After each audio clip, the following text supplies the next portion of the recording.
Hello, beautiful human. Thanks for giving us a click of your time and tapping on our conversation with Ash. We're about to talk about everything from Niall Horan to her upcoming album to her new single, Save Myself. But before we get into it, we must ask you to leave your honest feedback in the comment section below. If you actually like the video, hit like, and please, even if you hate us, subscribe. That's how we keep going. I should definitely shave. Anyway, I think Ash is here. Let's do this. Zach Show. I'm really fascinated, Ash, about you.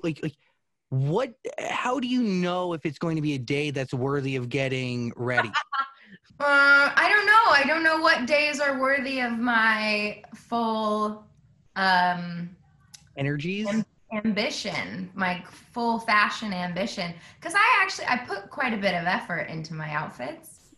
So I'm like, I don't want to deal with it. Well, do you connect productivity to the outfits that you're wearing? Like, can you be productive in like sweats and, or do you have to get into the motif, the aesthetic? I don't know. I think it just depends. I think it just I am usually like more on my game on a day that I like feel the most put together. I think most people feel that way. Like if you're in your well, maybe I don't want to speak for most people, but if you're in your sweats all day long, like usually your activities can like they reflect that a little bit. I don't know. Yeah, by the way, I agree. It's one of the main reasons why, even during this pandemic, I've been trying to wear a collared shirt. I'm not doing it today, but it mentally triggers something in me that I need to be up at 'em and ready to go. But it's hard to do because every day feels like the same fucking day. Yeah, I feel exactly the same. Also, my lighting is being really weird. See? What is it? That's so annoying. I don't know where to put my face. Do you do Zoom sessions? No, mostly no. Well, Niall Horan, yes. That was like a FaceTime. But I basically just watched him write the second verse. Is that hard for you to do? Watch someone write to your song. Yeah, and by the way, it's already done and it's already kind of a hit. So he's essentially messing around with things that are really, if it ain't fixed, if it ain't broken, don't fix it. I think that's the saying. Well, yeah, I mean, I was probably the most nervous because I was like, A, it's Niall Horan and he's super famous and sick. But B, what if just because he's super famous and talented doesn't mean he's going to sound good on my song, you know? So I was like really nervous because I was like, how do you tell Niall Horan that he doesn't sound good on how do you like, what, you just sort of like, you don't. So I was really nervous. I mean, I would have been honest with him if I was like, this just doesn't feel like the right fit. I hope we can work together later, the whole spiel. But he happened to just sound gorgeous on the record. So it made my life easier. And he's writing in front of you. Are you contributing? Are you letting him do his thing? Like what comes from him naturally so it sounds the most natural? How did that work? What did happen? I think it was like 5 a.m. in the morning. Because he's been in London this whole time, and I'm in West Hollywood. We're both in West Hollywood, right? Dan is. Now I'm in New Jersey. I escaped like a month ago. You abandoned us. I know. I was like, gotta go, bye. Yeah, it's not really a great vibe here. If it makes you feel any better, it's not really a great vibe anywhere. Yeah. Well, just the energy is just sort of like weirdly toxic. I don't know. Not weirdly, makes kind of sense. But it's literally toxic air that we could be breathing in. So yeah, right? It's there. It's out there. Oh my God. Does that do you not take on sessions because of that? Because it is this weight that is external that really can, dude, it could sway a day. It can sway anything. I'm pretty, I take pretty special care of my brain and my space and my energy. And if I'm really feeling off, then I'm definitely not going to waste my time or anyone else's time going to a session, where I already know we're not going to get any quality out of it. Yeah. So if that's the case, like you almost know right when you wake up, you can kind of sense it. You're like, ooh, I'm going to really sink into my misery today. I'm just gonna own it. And sometimes you need a day like that. Typically I get up and I journal and I just sort of like set my mind right. I sage the place. And yeah, I mean, I don't want to waste my time being upset all of the time. And there's something to be upset about every day. So I'm just like, you can kind of either choose it or you can not choose it sometimes. So that was a lot of rambling. No, but that was the proper answer. And by the way, rambling's okay in these parts. And it's not really rambling. You're just speaking what's coming from your mind and from your gut and from your heart. Cool mug. Yeah, that's what's true for me. Yeah. Thank you. You're giving me very Scooby-Doo Daphne vibes. Maybe it's the orange scarf around your neck, but I'm so here for it. No. I'm a cartoon character? Well, well, the outfit is giving off that energy, but the truth is, I mean, it's so bad to have a cartoon version of oneself. I don't think so.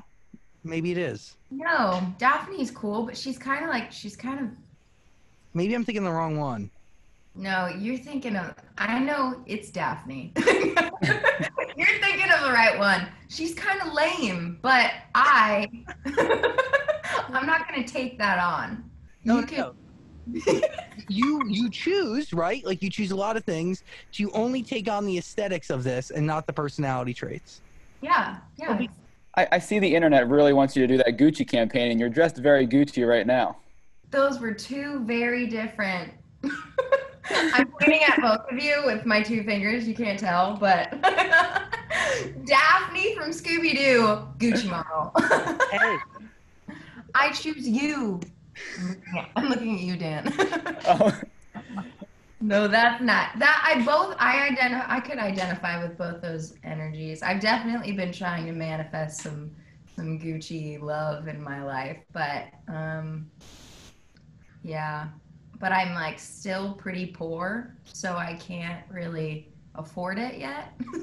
Is that the truth at this point with all these millions of streams under your belt and a record that's doing its thing on the radio? Yeah. Well, I mean, and not to like, feel sorry for me at all. Like I work really hard and I'm paying my rent off what I do, but it's definitely the money has not shown up yet. So currently in my life, I live in a 500 square feet bungalow. What you're saying is about the entire place, It's that authentic lifestyle that fuels the art properly, that brings fans. But also at this point, you're missing a whole side of your business, right? Which is touring. You were supposed to be on the road with AJR and Quinn right now, right? I know. Yeah, that would have been so fun. I've also toured with Quinn 92 before, and he's like one of my best friends. So that would have been a really, really good time. But yeah, you know what? It all works for a reason. I would have been first of 4 on that tour. Like, as much fun as it would have been, first of 4 is a tough slot to play, So, I mean, I strongly believe that the universe has sort of had my back But also, I think no offense to Hobo Johnson, but, he hasn't had a hit like you. And he might have had to shift. I don't know. And also, Sleep While I Drive is an amazing record. Would have loved to have seen that live. Oh, I know. It would have been so much fun. Yeah, it would have been great if it would have happened. And it's okay that it didn't also, Everything happens for a reason. Essentially, that's what you're convincing yourself of in Save Myself. Even though right or not? I don't know. I think moral of the story is very like, everything happens for a reason, you know, even though it sucked, I'm better for it. It's a very like, it's much more of a mature sort of stance to take, I think. But Save Myself, I would, I don't know, I would say it's much more like, can I curse? We don't curse. Yeah, it's fine. Okay. I gotta really think about my words. Save Myself is much more like that guy. Like, that sucked, and I wouldn't do it again. Even though I'm better for it, and I arguably have a hit song because of it, I still wouldn't have done it over again. And that's what I'm trying to wrap my mind around, because great things have come from this terrible relationship. But you say I could have saved myself time and lots of money, could have saved myself and then you go, I should have blamed myself. I kind of saw it coming. Could have saved myself red flags, tended to ignore them. I mean, I could have saved myself. Yeah, that's how I read that. You can do it better, probably. Definitely. That was so good. I could have saved myself from I don't know what AU is, but I could have saved myself from it. Well, Dan's laughing at me. I don't know if Dan thinks I'm making a fool of myself right now, which I definitely am. But this song to me seemed like a plain and simple continuation of Moral of the Story, and it could be about the same person, but obviously my ears are different than your life, so. That's an awesome sentence. My ears are different than your life. Is it the same guy? It's the same. Yeah, it's definitely the same guy. It could have been about somebody else. But I mean, that's the coolest part about music. Like, I'm definitely, I might have said this to you before, I don't know. But I'm definitely more of an experiential writer. I'm just a better writer when I'm writing about things, you know, I know about, which is my own life. So most of my songs are, I mean, all of them are very experiential. But the most magical part is that once you put a record out, all these people suddenly adopt your song into their lives, and they're like, no, that song meant for me, you know, moving out of my parents' house. That was a really toxic relationship, and going to school and getting away and finding a new perspective on life. You know, it's just, it's really magical. I think that's why artists shouldn't worry too much about making their music really like palpable and relatable. Palpable, I don't know if that's the right word. Palatable, probably. Palpable is not a word. No, palpable is a word, but it means something different. Okay, that's not. It means like everybody can taste it. It's for everybody. Everybody has a taste for it. Palatable is the one I want, right? I think so. I don't know. You know what I'm trying to say, Zach. You're talking about making essentially basic music that everybody can understand, but because Moral of the Story is a little bit more complex of a story that you're telling in a song, in a pop format, but people connect to it. I mean, we get requests all the time for it, and last night we got a request from a girl whose parents are going through a divorce, and it was a song that she just needed to hear to just be reminded that, like, all of this does happen for a reason, and it's all going to be okay at the end of the dark space. And yeah, it's pretty cool. That's so sad and sweet. But whoa, that's music, though, and it provided information and an escape for her. It was cool. I think that's so cool. I also think it's cool that people still call in to request songs. I feel like it's never been a part of my experience with music, like growing up, or I don't, and we live in such a digital streaming space now too, that like I've never experienced that. Like, oh, I want to hear this song, I'm gonna call. And I love that there's so many human beings that are so passionate about music that they're like, and like asking for mute. I think that's cool. I mean, Sorry. And it is cool, and we are lucky enough to experience it every day. But I think for people who live on the coast in maybe more metropolitan areas, it's hard for these kids to have, you know, data to stream music and Spotify subscriptions and all this kind of stuff. I mean, every family is different, and everything that a family faces is different. But like that's disposable income. If you have the ability to like have super data and Apple Music and Spotify, like, you know what I mean? Like that's not for the family in Kansas or Michigan. Wow, upstate that New York. is so introspective, and I feel like a really important learning moment for me right now. I think it like shines a light on really our privilege in that, I grew up in a place where, I mean, data really wasn't a thing when I was in high school, but definitely Connected. as it became a thing, I had the disposable income to, have it. Wow. Thanks, Zach. That's really, I love that. Thank you.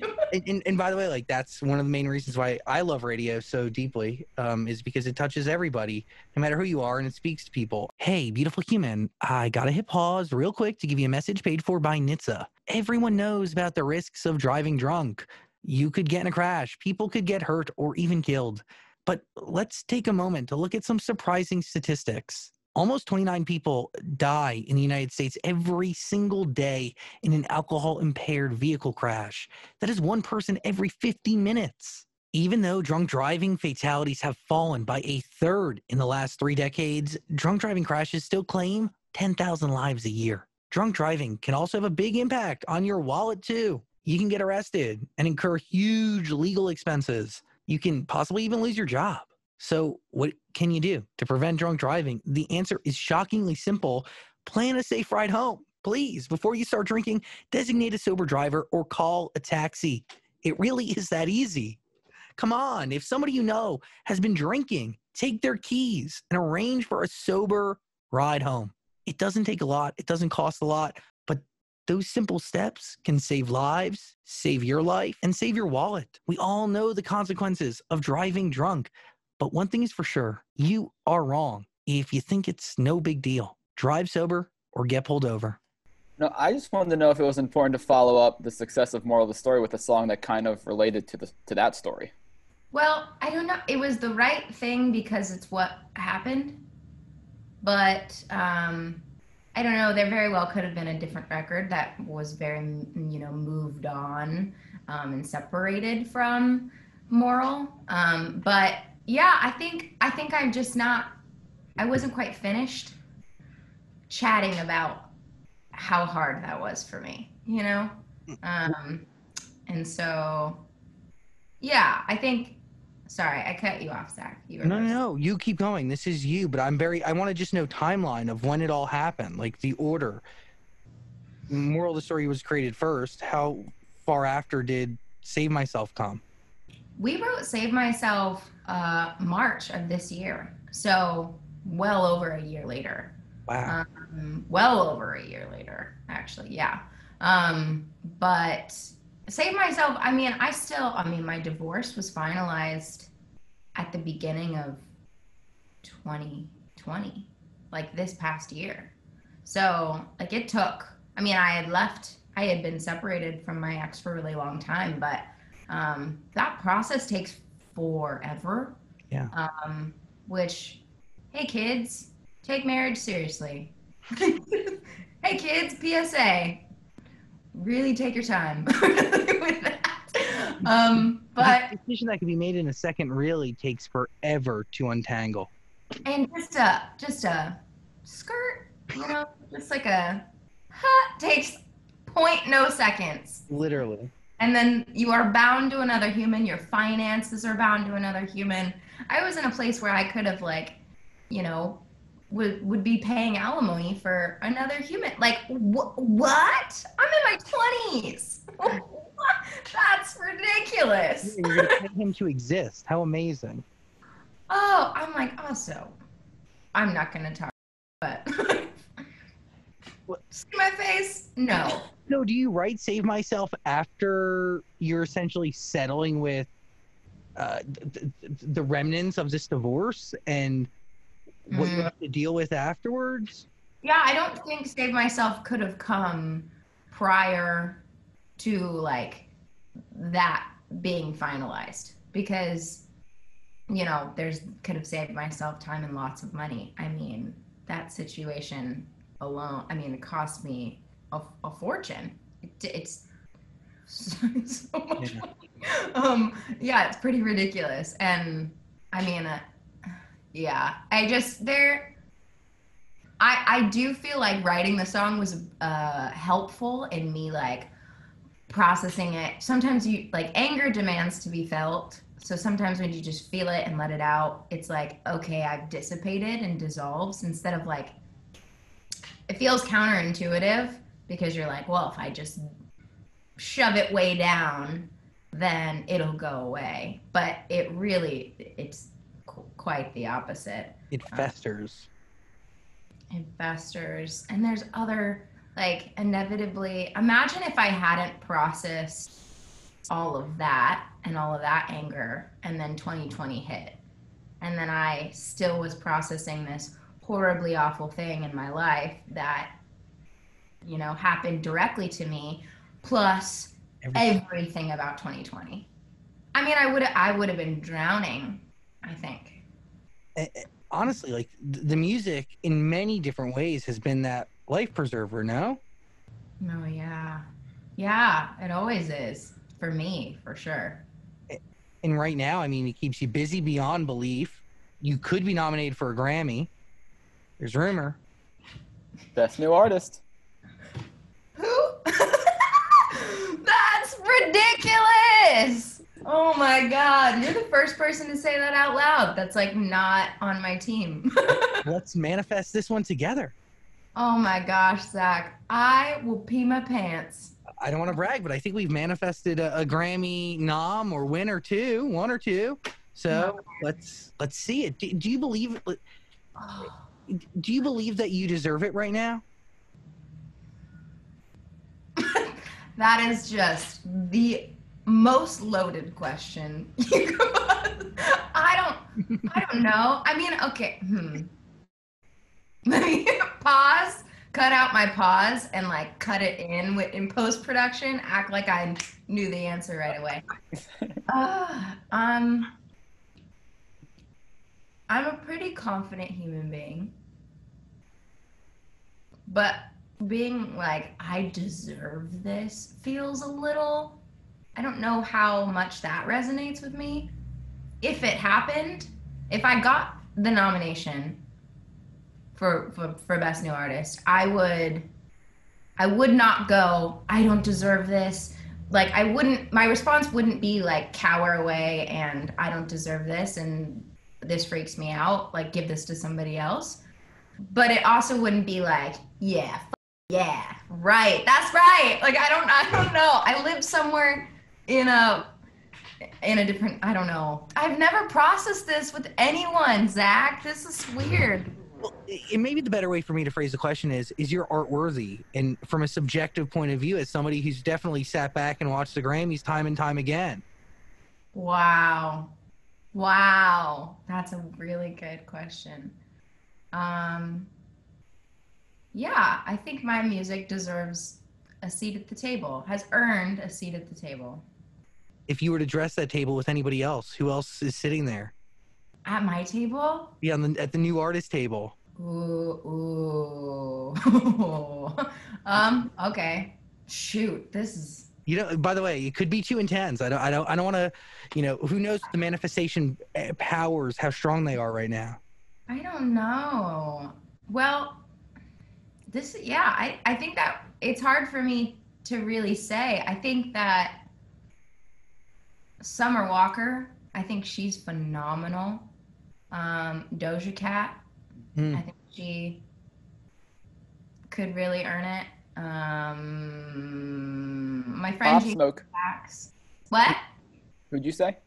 I said JP Sachs. I said maybe Pop Smoke. Oh, yeah. That's a good one. I don't know. It's a long, isn't it like 8 nominations? It's like a big category, right? It's a thick category, yeah. It's a thick category. Yeah, I couldn't say. I don't know. I also don't think I have my finger on the pulse. Like, Not enough? No, I mean, I really keep my head down for the most part. But we'll see. I don't know. It's just very exciting. And honestly, as somebody who's listened to your work extensively, I think by the way, on the new stuff that you're doing, it's a whole new vocal zone for you, in my opinion. I really, really, really, really enjoyed Rabbit Hole. I really love We Get High. Such a great record. I mean, just totally different than everything else you put out recently, but also at the same time still you. So it's cool. It's very diverse. It's very different. And you tell fruitful stories on pop radio and alternative, it's just very rare. It's cool stuff. Thanks, Zach. You deserve it. Hopefully you get nominated.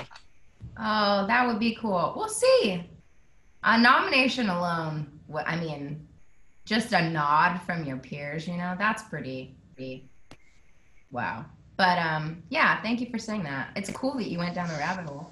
I literally. Back in time. By the way, I think you'll get it. Yes, Daniel? Has life felt different since the Nile remix came out, or is it just like the same life, just with a real popular song? Dan. Ash. Wow. I mean, night and day. Really? Oh, yeah. I feel like Nile has single-handedly reached down and just grabbed my hand and be like, the water is fine over here.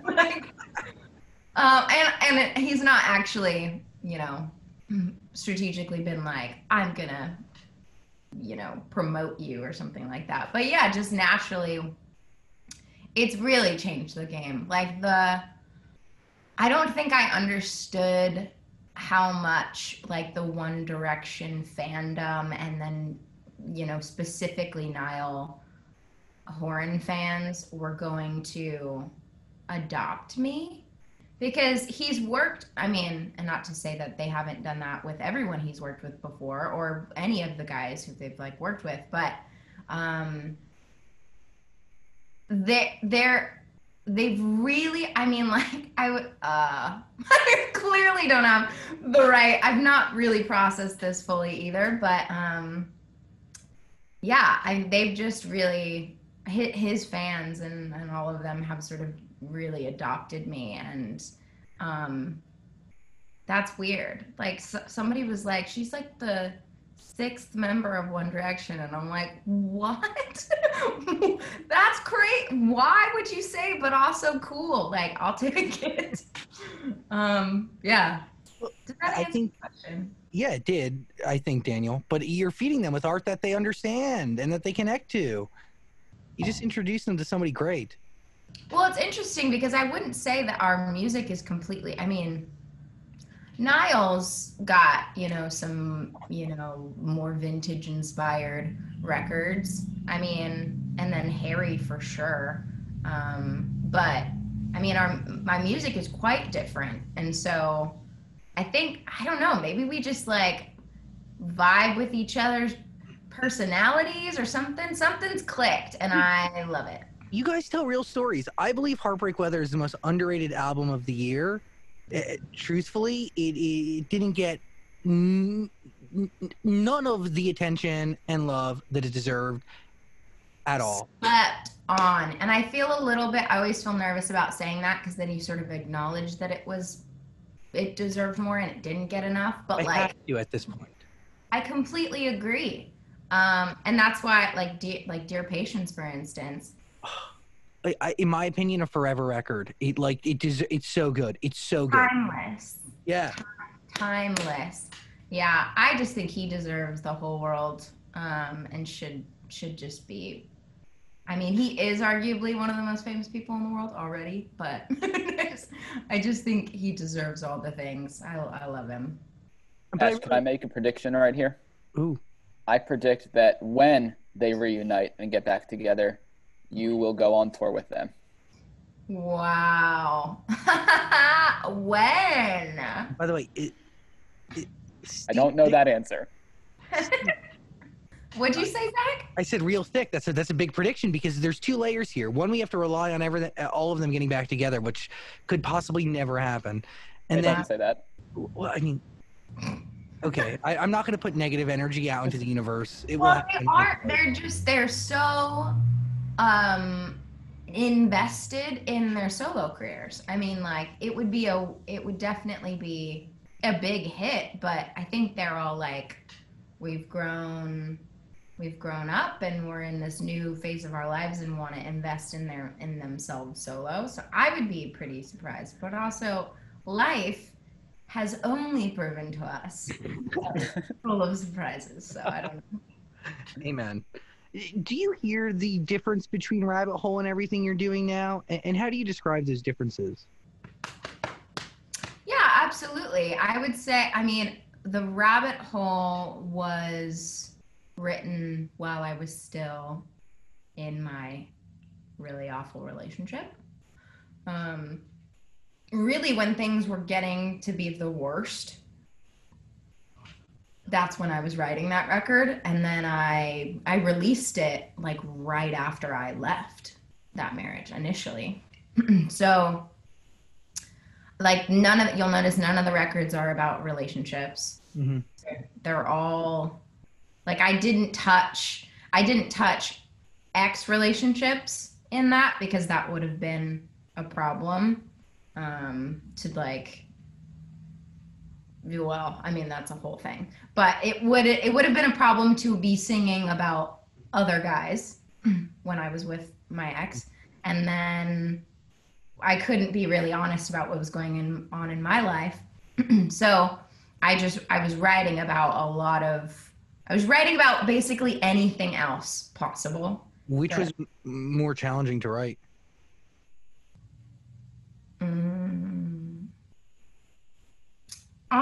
I mean, I was always writing experiential, like, things that I knew about. Like, The Rabbit Hole is still a very honest record, but it just wasn't honest about certain things. It was just like, that's a weird way to put it. It was honest about what it talked about. It just didn't go near some other topics because I couldn't have been honest about those topics. So I just didn't. And it's probably a way more psychedelic record. Yes, and the production's very different. Yeah, way different. Yeah, and I really love those records. Like Afterlife is one of my favorite records from there. And yeah, it's way more psychedelic. But I think I was like, it's like people are like, the Beatles wrote pop albums first and then they got weird. And I was like, I just want to skip to weird, So I kind of did what I wanted, but. Do you see paths like the ones that the Beatles walked and other artists and try to emulate that in your own way or learn from it? Yeah, I definitely think there's a lot of lessons, to learn from their stories. The Eagles, Carole King, I probably pay the most attention to like Carole and Stevie Nicks, because there's definitely ways that they sort of maintained their sense of integrity in their careers that I've really paid attention to. But also I'm living in a way different music industry than they came up in, so not everything rolls over. Some of the foundation things of like who they are and some of those things roll over, I think, but definitely navigating a very tricky new world that's changing. Like tomorrow, the music industry could be drastically different from today. And it's just like, it's like whiplash. Do you feel like your integrity is tested? I want to say I feel like I've done so much groundwork that people don't test me. I feel like they almost like don't go there with me. I don't know if that's the perfect way to say that, but I think that I've shown people the type of artist that I am and that I want to be, that usually people won't mess with me. You know what I'm saying? I don't know if that makes sense. How would you describe the artist you are today? Also, am I breaking up? You were a little bit, but you're back now. By the way, you look, this lighting where you're at right now is Yeah. beautiful, and the colors very nice on that. Should I stay right here? It's nice. But can you describe the artist you are today and the artist that you want to be? Are they two different things? I think the artist that I want to be is an extension of the artist I am already. I think it's a hard thing to define because I'm growing, and I give myself space to grow and change every day. Sort of wake up and go, who am I? Who am I today? And I think that gives me the ability to stay open-minded and be willing to grow and change. And so I don't know that there's a cemented answer of the artist that I am, but that's a really, I don't know, that's tough. I feel like I know who I am, but putting that in words, like intangible, physical words, is sort of a weird thing, What do you think people learn from you if they listen to your most recent 2 bodies of work and Save Myself? Well, I would hope that they would learn sort of a sense of self-acceptance. We're so good at beating ourselves up. I mean, I'm so good at it, and I'm human, so I'm assuming other people are really good at it. I don't know if you're wonderful, Zach. Maybe you don't deal with that. Dude, I'm a punching bag. I don't get much exercise, but I do punch myself. Totally. That's not funny, but the way you said it was funny. Yeah, that's how I feel. I feel like we're so good at beating ourselves up and constantly judging ourselves in everything we do. And I just, it's so not good for us. And it's not good for anyone else. When you're beating yourself up, it's very self-absorbed and selfish. Like when you're, breaking yourself down and beating yourself down, you're thinking about yourself and only yourself. You're not concerned with how other people are doing or loving or being empathetic to other people. You're just consumed with your own. How it affects those around you, because it oozes out of you sometimes. Yeah, and it's that toxic energy, and somebody else picks it up and they're like, yeah, I'm going to beat myself up as well. So I guess that would be a start. I would really hope that, I don't know how much you can get at. I don't know how much of that you can get out of a single piece of music, but I would love for that to be the case. Yeah, self-acceptance would be a big thing. And acceptance of your past, And an ownership of it. I feel like your music does embody that. It's, even though you'd go back and do it again, you're also at the same time not ashamed of it. And you're honest. Yeah, absolutely. And just, what's a good word for it? Like grace, a sense of self-grace. I think we have grace on a lot of other people and like their stories. And when other people are vulnerable with us, we're like, oh yeah, that's great. But we don't like to be vulnerable with ourselves or give ourselves that sense of grace. So yeah, I mean, I'm learning how to do that with myself every day. So. And it's constant growth, right? This is not something you learn in an hour or a day or even a week or a year. Yeah, it's such a daily working after it or taking action around it. Like it doesn't come naturally. It's not the right word.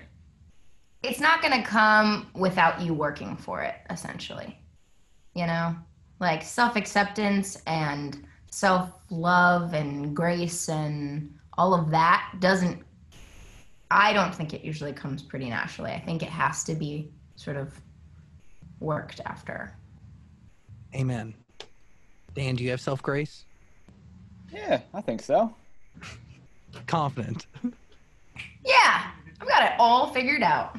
I definitely don't have it all figured out, but as you get older, you learn just to accept who you are and like who you are. Yeah, and all the parts, like all your different faces, and yeah, that's great. I'm glad you're there, Dan. How do you feel, Zach? Do you have self-grace and acceptance? No. No. I have no self-grace. I have no self-acceptance. I am, I don't know. Sometimes I'm like, oh, it's cool to be me. And then other days, it changes by the hour sometimes. You know, it's cool to be me. And then the next hour, it's like, oh, Jesus Christ, I look disgusting. You know, I'm figuring it out. Slow and steady is going to win this race. I'll call you when I'm 92. Slow and steady. Hey, well, you're still in it, so you've clearly not given up. Oh, yeah. I'm still here. I'm still kicking, still moving. Consistency is the one thing that I learned very early on is key. Even if you suck at something sometimes, if you keep doing it, you will eventually either catch on and maybe figure it out, you know? Because, well, if you're meant to do it and you do it consistently, you'll figure it out. Does that make sense? 100%. And maybe by year 3 or 4, if you're still doing the same thing every day and you haven't caught on, maybe that's not what you're meant to do. But then sometimes maybe it is. Oh, I think you've hit the nail on the head, because I feel like even with, you know, aspiring musicians or artists, imagine if I've been doing this for a while. People are just discovering who I am and my music in the last maybe 8 months. A bunch of new people are discovering who I am, but I've been every day, by the way, every day. So crazy. It is crazy. So crazy. So people, you know, just met me are like, maybe we don't know her story. Maybe this happened overnight. And this has been long. I've been doing it for a long time, you know, and I think that's always the biggest and best advice I give to artists, like who are, you know, aspiring and driving to put out their own music and release it, is just don't quit. Yeah. Like, if you keep going, someone who you might think is more talented and prettier than you is probably going to quit first. Like, just don't quit. Like, that's the best advice I can give someone who's really passionate about what they love. Consistency is key, and understanding that small wins are fuel to keep going. And if you're only going to see massive wins as the reason to keep moving, you're just doing it wrong and you're going to run out of steam. Like, you got to be realistic about the little hurdles you overcome and use that to keep moving. Like, yeah, and defining success in your own terms, you know, like instead of letting the world and other people tell you what they think their definition of success is, and if you're famous or if you're, you know, doing a good job or not, it's so dangerous to let other people define your life in terms of success for you. I mean, that's a tough thing, I think, for all of us, because there's all these games the world plays to like keep making you believe that it's right. Yeah. But dude, skirt, I just went off. Has your definition of success changed between the start of your journey in music to today? Yeah, I think it's changed. I think it's gotten a little bit more healthy as I've gotten older and have been in the music industry for longer. You'd think almost that, like, you know, when Moral of the Story took off, you'd think that it would have changed for the worst. Like, now I'm successful because I'm getting this amount of streams and this amount of fans and etc.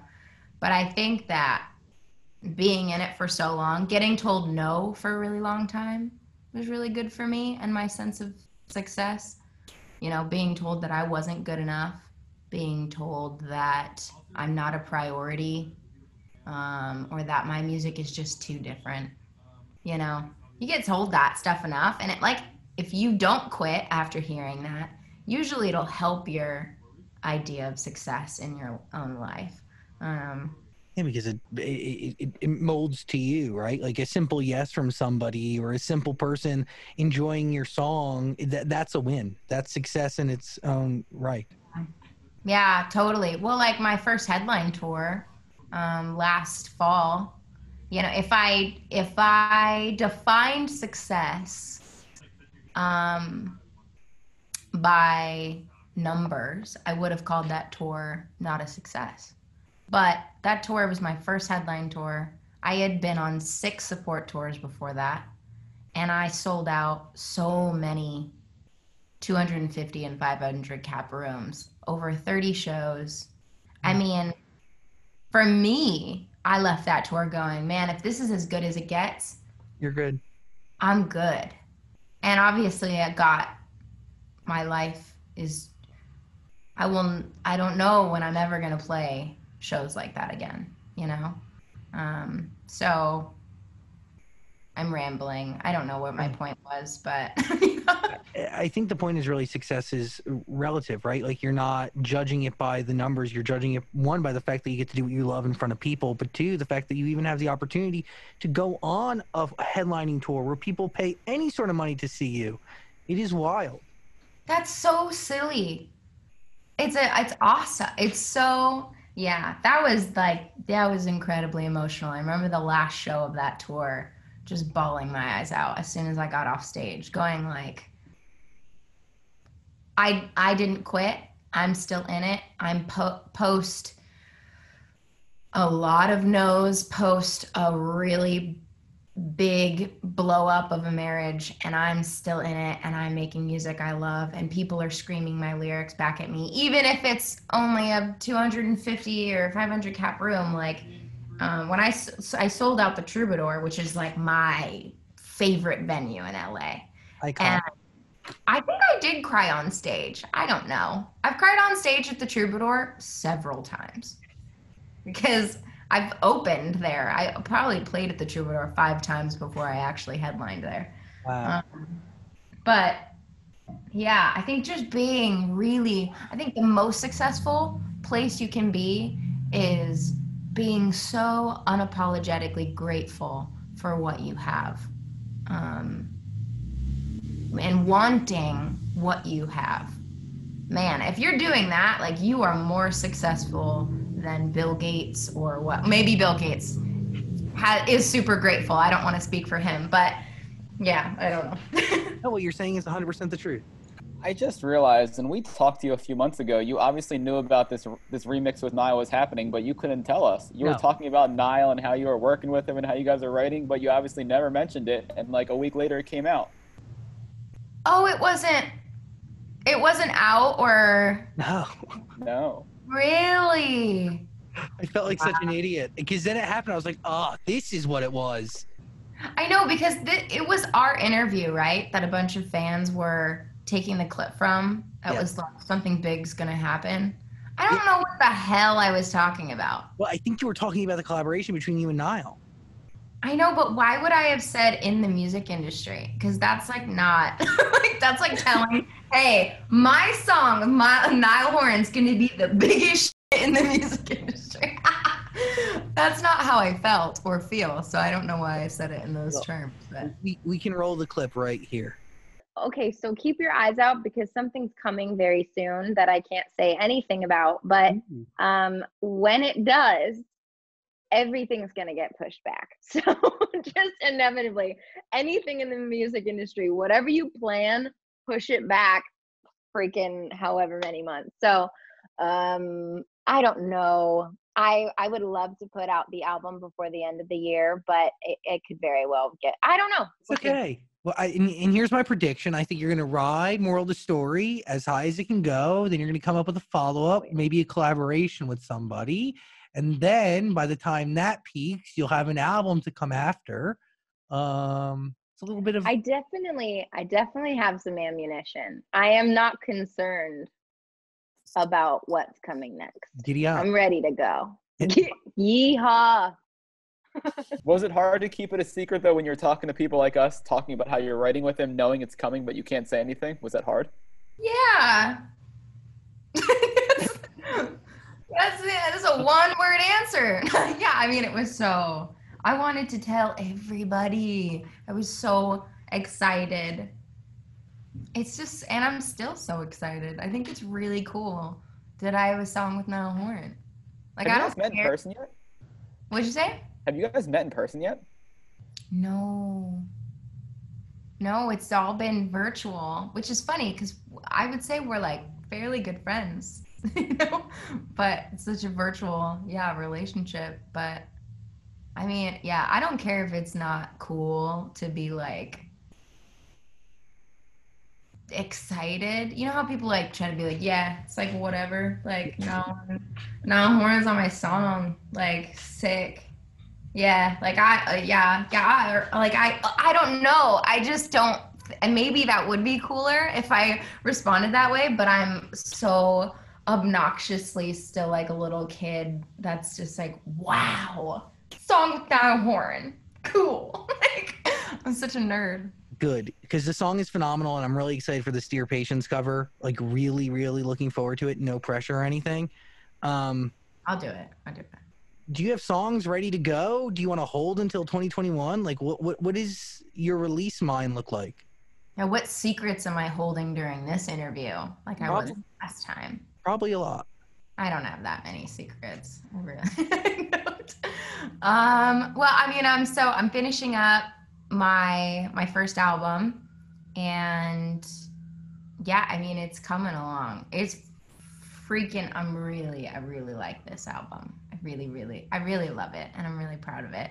I'm not ready to be done writing yet. Like, I'm enjoying the process so much that, yeah, I don't feel like I'm ready to be done with it yet. I don't know what the release schedule's like or what it looks like next year. I think I'm just gonna see what shows up. Like, right now, we're still so in moral of the story / save myself land, you know, that, yeah, I don't know what's gonna happen. What are you enjoying about the process? Is it the stress of not having to promote an album? Is it the release that writing gives you? I like promoting an album. I don't mind most of the promotion stuff, I will say. Because like if this is part of it, like me chatting, having coffee, talking with you, like, how lucky am I? This is lovely, you know? Mutual. Yeah, that's nice. Some of it can be grueling, but for the most part, it's like, it's your job. This is my job. Just like, suck it up. People who complain about promo, just shut up. I could stop complaining about your hard no. Like, it's so passionate. You're talking about yourself. I did not answer your question. No, you did not. What did you ask again? Why? Why are you enjoying the writing process so much? Is it because you have so much to say? I have so much to say. I don't know. I definitely feel like there's a lot. Yeah, we're tapping it. The sound. We're tapping into some cool, just like no one else could sing these songs but me, you know? And I love that. And sometimes I hear records that people put out that I like a lot, but I'm like, okay, I know several different artists that could sing this song. Which is fine. Like, I don't have a judgment about that. I just want to make music that only I can sing, you know, or that, you know, I can bring someone else to sing on the record with me, potentially, like the Niall Horan situation. But moral of the story is an unapologetically Ash record, you know, and I love that. I love that no one else could release it as their own song. So we're doing a lot. Everything that I'm making on the album is just like so me. I feel like you want to ask something and I'm just still... No. I'm listening. Has there been a moment where you've written a song and at the end of it, you're like, somebody else can sing this. It's not for the album. Yeah, and it makes life so easy, because when that's sort of your bar or your expectation, it's like, yeah, I like this song. It's a cool record. Who knows? It could even be a hit, but it's not going on the album if someone else could sing it. How do you know? I think it's just like it's a feeling. It's like there's like a lightness to it. I don't know.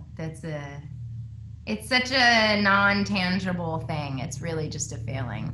Do you know only after the song's done or while you're doing it? Sometimes in the middle of it, I could be like, yeah, this feels like a pitch record, you know? Someone else could do this. But most of the time it's afterwards, and then you go, oh, that's a cool song. But yeah, it's not me. I don't know. That's an interesting question. Well, I find that whole thing fascinating, and I'm excited for this album. And it's weird to think that it's going to be your first album. It's my first official album. Yeah. Because Moral of the Story and The Rabbit Hole EP. were technically EPs.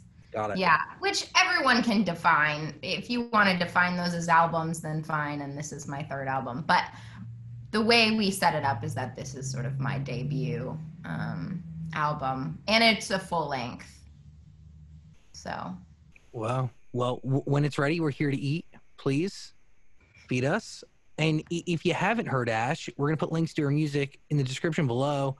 And another underrated record of yours, and then we'll wrap this up, is Love Me for the Weekend with Max and Party Pupils. Really very underrated. Very, very underrated. Oh, thank you. I like it. I think Party Pupils is underrated as a whole, to be honest, and as a duo. They're good. So too. Yeah, Ryan and Max, they're so good. They're so talented.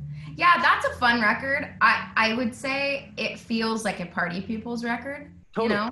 It's their record and I'm singing on it. So I think that's always like, it's not always the one I would first go to because it feels like it's their baby. But yeah, I love that song. It's super fun. Do you think the same when you think about Sleep While I Drive? That's Quinn's child? Totally. Yeah. I mean, there's still a sense of like ownership in those things, but I didn't write on Sleep While I Drive. I did write on the Party Pupils record, but Sleep While I Drive, the bridge was already written, and then I just sort of like hopped on. So yeah, maybe that one more so. It's like definitely like that's his record. Yeah. But I know, talking with Niall, he wrote on the second verse of obviously Moral of the Story, and he's like, this is Ash's baby. He calls me Ashlyn. He knows my real name. So he's like, this is Ashlyn's baby. It's funny. That he's like a stepdad now, too, which is pretty wild. Yeah, like there's a sense of ownership that he has over it, of course. But at the end of the day, you know, I'm the one who went through the divorce. Yeah, it comes home to you. Yeah. After it, you pay for it. You take care of it. Yeah.